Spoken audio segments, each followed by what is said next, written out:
محترم ناظرین، السلام علیکم ورحمۃ اللہ وبرکاتہ۔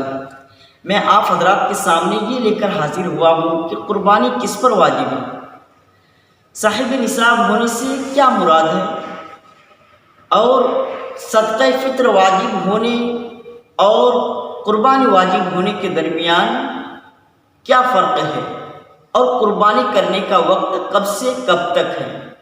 تو چلیے میں آپ کو اسٹیپ بائی اسٹیپ بتاتا ہوں، لیکن اس سے پہلے آنے والے دوستوں سے گزارش ہے کہ وہ ہمارے چینل کو سبسکرائب کر کے جائیں اور بیل آئیکن کو دبا کر کے جائیں، تاکہ ہر آنے والے نیو ویڈیو آپ تک صحیح سمے پر پہنچ جائے اور آپ ہمارے ساتھ جڑے رہیں، تاکہ آپ کے علم میں اور بھی اضافہ ہو جائے۔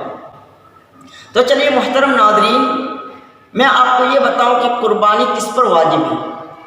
شریعت اسلام نے ہر عاقل بالغ اور مقیم مسلمان پر قربانی واجب کی ہے۔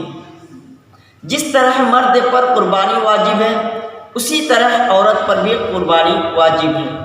اگر کوئی مالک نصاب ہے وہ قربانی نہ کرے تو وہ سخت گنہگار اور عذاب جہنم کا سزاوار ہوگا۔ اب میں یہ بتاؤں کہ مالک نصاب ہونے سے کیا مراد ہے۔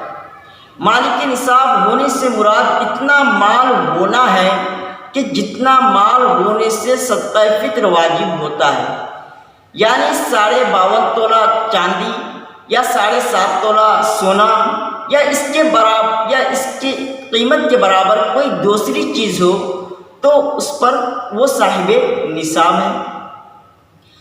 یعنی یہ سمجھ لیجئے کہ 52.5 تولہ چاندی تقریباً 612 گرام ہوتی ہے، جس کی قیمت آج کی ڈیٹ میں 26 سے 27 ہزار روپے ہیں۔ اگر کسی کے پاس اتنا مال ہو جائے تو وہ مالک نصاب ہے۔ اب میں یہ بتاؤں گا کہ صدقہ فطر واجب ہونے اور قربانی واجب ہونے کے درمیان ڈفرنس کیا ہے۔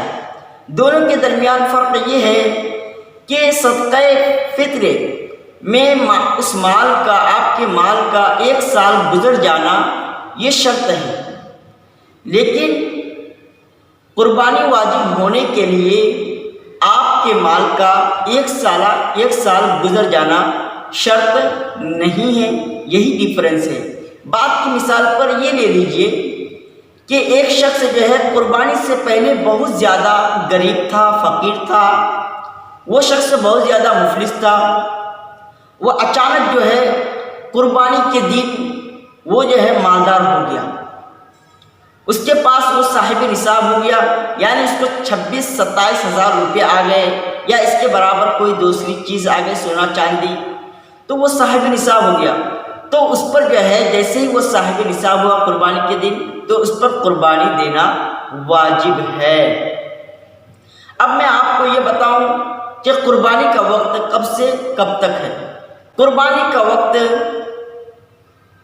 10ویں ذی الحجہ کے صبح صادق سے لے کر 12ویں کے غروب آفتاب تک، یعنی 3 دن 2 راتیں ہیں، اور ان میں سے سب سے افضل دن جو ہے وہ 10ویں ذی الحجہ کو ہے، پھر افضل اس کے بعد جو ہے 11ویں ہے، پھر 12ویں ہے۔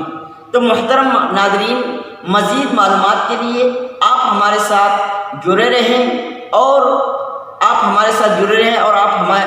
ہمیں جو ہے سپورٹ کریں، تاکہ ہم جو ہے اور بھی آپ کو اچھی باتیں، مسائل کی باتیں اسی طرح پیش کرتے رہیں اور آپ اپنے علم میں مزید علم حاصل کرتے رہیں۔ السلام علیکم ورحمۃ اللہ۔